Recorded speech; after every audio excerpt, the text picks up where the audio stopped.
જય શ્રી કૃષ્ણ. વાલા ભક્તજનો, આજે હું તમને એક પવિત્ર વ્રત કથા સંભળાવી રહી છું, જે વૈભવલક્ષ્મી વ્રત કરવાથી શું ફાયદા થાય છે, એ વ્રત કરવાથી શું થાય છે, એ હું આજે તમને એ વ્રત કથાનો મહિમા સંભળાવી રહી છું. આ વ્રત દર શુક્રવારે કરવામાં આવે છે.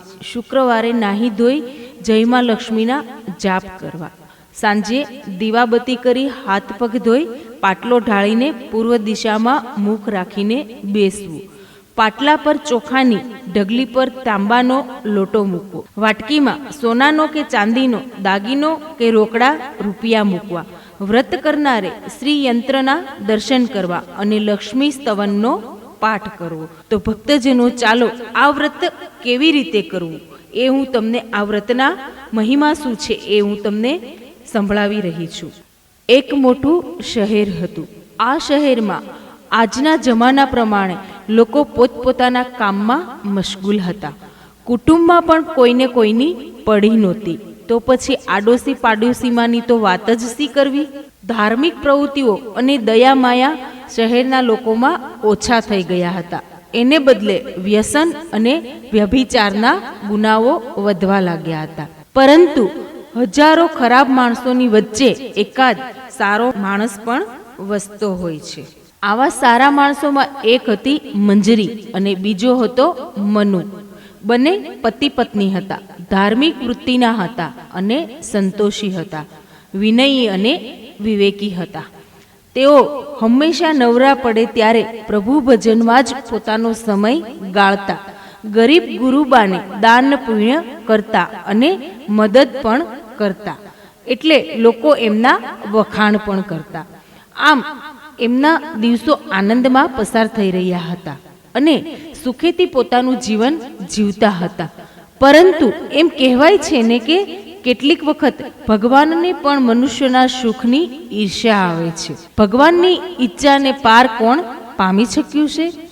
એ તો જ્યારે માનવીને આપે છે ત્યારે છપ્પર ફાડીને આપે છે ને લઈ લે છે ત્યારે કાનની વાળી પણ લઈ લે છે. મંજરીના આગલા જન્મના કર્મ કંઈક એવા હશે તે એની પડોશણની સોબતમાં ફસાઈ ગઈ. એની પડોશણ અવળે ધંધે ચડી ગઈ હતી. સાથે સાથે મંજરીને પણ ચડાવી દીધી. બીજી બાજુ મંજરીના પતિ મનુને એક દારૂડિયાની સોબત થઈ ગઈ. એની કમાણી બધી દારૂમાં જવા લાગી, એટલે એની હાલત રોજે રોજ ખરાબ થતી ગઈ. એક બાજુ મંજરી કમાણી કરવા લાગી અને બીજી બાજુ મનુ ખોવા લાગ્યો. ખાવા પીવામાં તો વાંધો આવ્યો નહીં, પણ પોતાની પોલ બહાર ન પડે એટલા માટે દારૂ પીવાનું મનુ જેમ જેમ મંજરી પાછે એના દાગીના માંગતો, એમ એમ મંજરી એને દાગીના આપતી ગઈ. જે ઘરમાં એક દિવસ ભગવાનનું નામ લેવાતું અને દાન પુણ્ય કરવામાં આવતું, એ ઘરમાં આજે દરિદ્રતા અને ભૂખમરા જેવી સ્થિતિ ફેલાઈ ગઈ. કારણ કે જેમ જેમ મંજરીનું રૂપ પણ ઓછું થતું ગયું, તેમ તેમ તેની આવક પણ ઘટતી ગઈ. એકટંક ભોજનના પણ સાચા પડવા માંડ્યા અને મંજરી મનુને અને મનુ મંજરીને એકબીજાને ગાળો ભાંડવા લાગ્યા. પણ મંજરી સમજુ હતી. એ એક દિવસ વિચાર કરતી બેઠી હતી કે મારા કોઈ ગયા જન્મના કર્મને લીધે હું લપસી પડી, પરંતુ મારે આવું કરવું જોઈતું નહોતું. સારું, ભૂલ્યા ત્યારથી ફરી ગણો.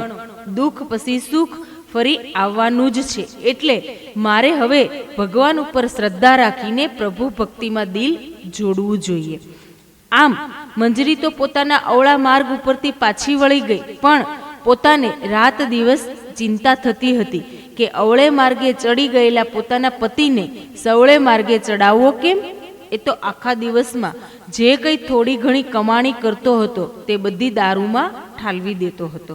રોજ રાતે સૂતી વખતે મંજરી ભગવાનનું નામ લઈને સૂતી અને લક્ષ્મી દેવીની 5 માળાઓ પણ કરતી. એક દિવસની વાત છે. 5 માળાઓ કરીને અને લક્ષ્મી દેવીનું નામ લઈને એ સૂતી અને અડધી રાતે એને સ્વપ્નું આવ્યું. સપનામાં એ સાક્ષાત લક્ષ્મીજી આવ્યા, પણ લક્ષ્મીજી એક ડોશીનું રૂપ ધરીને આવ્યા હતા, છતાં એમના મોઢા ઉપરનું તેજ અચતું રહેતું નહોતું. અરે માજી, આપ કોણ? આપની ઓળખાણ પડતી નથી. અરે મંજરી, તું મને ભૂલી ગઈ? કંઈ યાદ આવતું નથી માજી? અરે મંજરી બેટી, તું દર શુક્રવારે લક્ષ્મીજીના મંદિરે આવતી હતી કે નહીં? ત્યાં આપણે બધા સાથે મળીને લક્ષ્મીજીના ભજનો ગાતા હતા કે નહીં? તું ભજનો ગૌડાવતી હતી કે નહીં?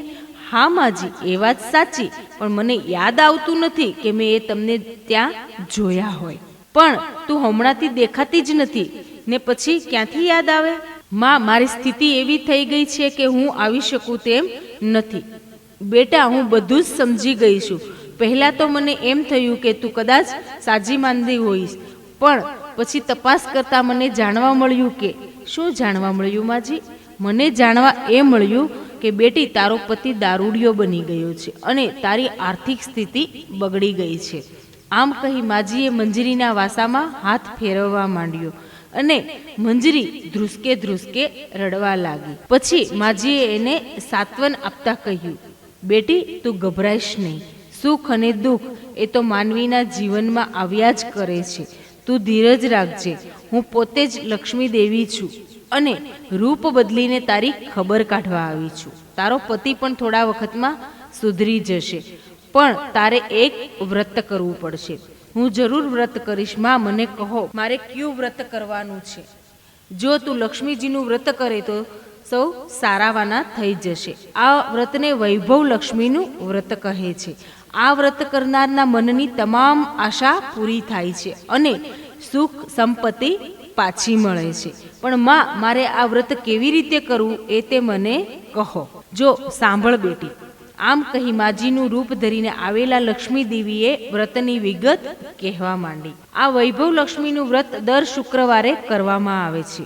શુક્રવારે નાહી ધોઈ ધોયેલા કપડાં પહેરી આખો દિવસ જયમાં લક્ષ્મીના જાપ કરવા, કોઈની નિંદા કરવી નહીં અને આખો દિવસ સત્કાર્ય કરવું.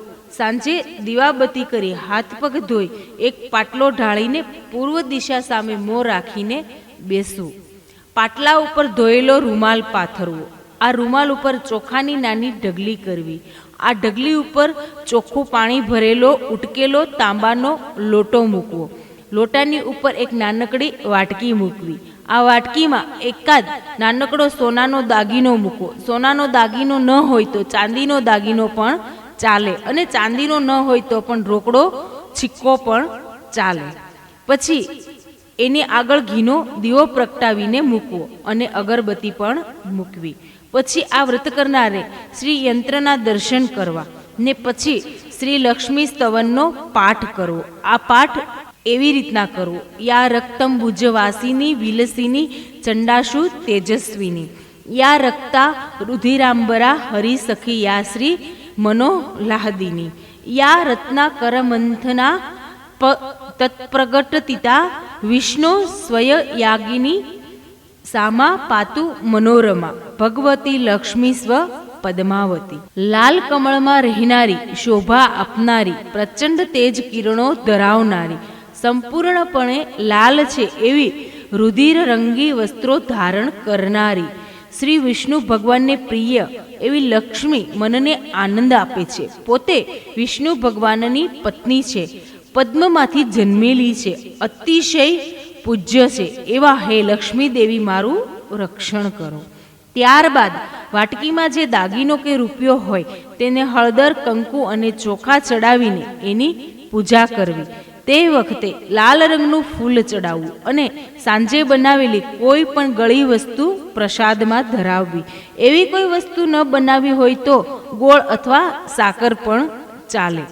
પછી આરતી ઉતારતી વખતે 11 વખત સાચા દિલથી જય માં લક્ષ્મી એમ બોલવું.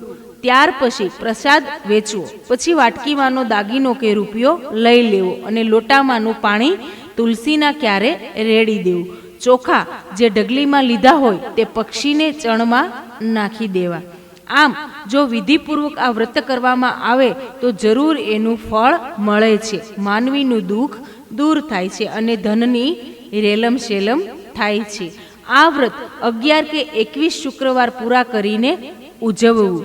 છેલ્લા શુક્રવારે આ બધી વિધિ ઉપરાંત નાળિયેર વધેરું, ખીરનો પ્રસાદ ધરાવો અને 7 કુંવારી અથવા તો સૌભાગ્યવતી બહેનોને કંકુ ચાંદલો કરી શ્રી વૈભવ લક્ષ્મી વ્રતની એક એક ચોપડી ભેટ આપવી. આમ કહી ડોશીમાના સ્વરૂપે સ્વપ્નમાં આવેલા શ્રી લક્ષ્મી દેવી અંતર ધ્યાન થઈ ગયા અને મંજરીએ સવારમાં ઉઠતા વેત નક્કી કરી નાખ્યું કે મારે શ્રી વૈભવ લક્ષ્મીનું વ્રત કરવું.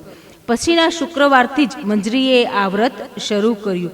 3 શુક્રવાર ગયા ત્યાં તો મંજરીના પતિનું મનુની આંખ ઉઘડી ગઈ અને ધીમે ધીમે સુધરી ગયું.